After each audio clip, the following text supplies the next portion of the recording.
কথাকে বাঁচাতে মরিয়া হয়ে উঠল অগ্নি। সম্পূর্ণ জানতে দেখতে থাকো।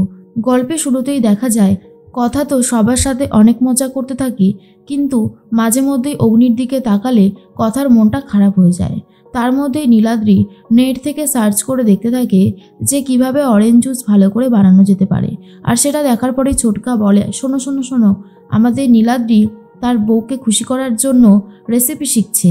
তখনই অর্ণা বলে, যতই রেসিপি শিখুক না কেন আমাদের বিগ ব্রোর মতন কিন্তু হবে না, আর সেটা সম্ভবও নয়।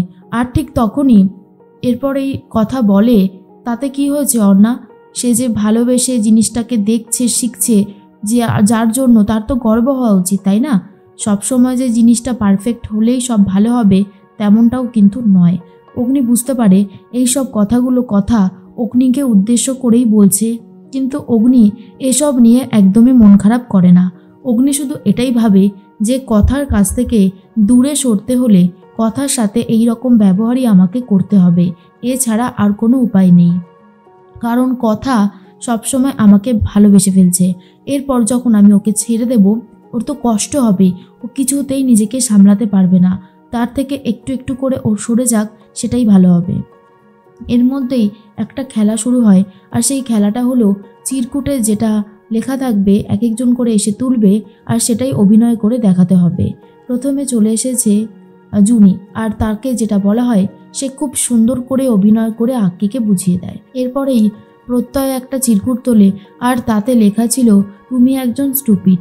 আর এটা কি করে ঋতুকে বলবে বুঝতেই পারছে না, ঋতুকে বোঝাতেও পারছে না, তাই প্রত্যয় নিজে থেকেই হেরে যায়।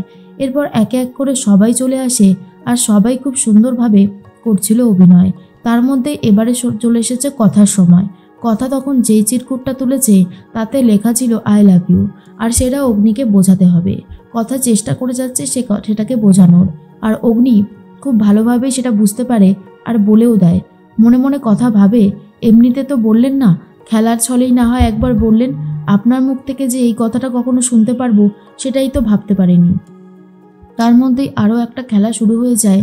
সবাই মিলে তো অনেক হই হুল্লোড় মজা করতে থাকে।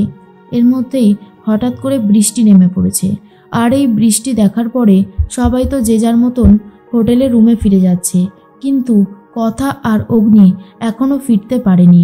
তার মধ্যেই চলে এসেছে প্রান্তিক। প্রান্তিক এসে সব কিছু দেখে চেষ্টা করছে অগ্নিকে শেষ করে দেওয়ার।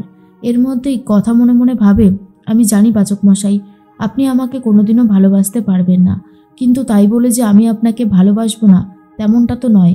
আপনার প্রতি আমার ভালোবাসা সারা জীবন এভাবেই থাকবে। অগ্নি তখন মনে মনে ভাবে, মায়ের দেখা মেয়েকেই আমাকে বিয়ে করতে হবে রে কথা। আমি চাইলেও তোকে ভালোবাসতে পারবো না। আমি যেমন আমার মায়ের কথা ফেলতে পারবো না, ঠিক তেমনই তোকেও ভালোবাসতে পারবো না। তাই আমার কিছু করার নেই, এখানে আমি একদম নিরুপায়। এর মধ্যেই কথা বলে, পাচক মশাই চলুন আমরাও ঘরে যাই, বৃষ্টিতে তো সব ভিজেই যাচ্ছে। অগ্নি তখন বলে, হ্যাঁ চল, এখানে থেকে আর কোনো লাভ নেই। তার মধ্যেই প্রান্তিককে দেখতে পায় কথা, যে গুলি করতে যাচ্ছে অগ্নিকে। তার জন্য কথা ছুটে আসে পাচক মশাই বলে, আর গুলিটা কথা নিজেই খেয়ে নেয়। এরপর কথার অবস্থা দেখে অগ্নি তো খুবই ভয় পেয়ে গেছে, আর বারবার করে বলতে থাকে, কিরে কথা, তুই সাড়া দিচ্ছিস না কেন? এরপর সবাই মিলে এসে কথাকে হসপিটালে নিয়ে যাচ্ছে আর সুস্থ করার চেষ্টা করছে।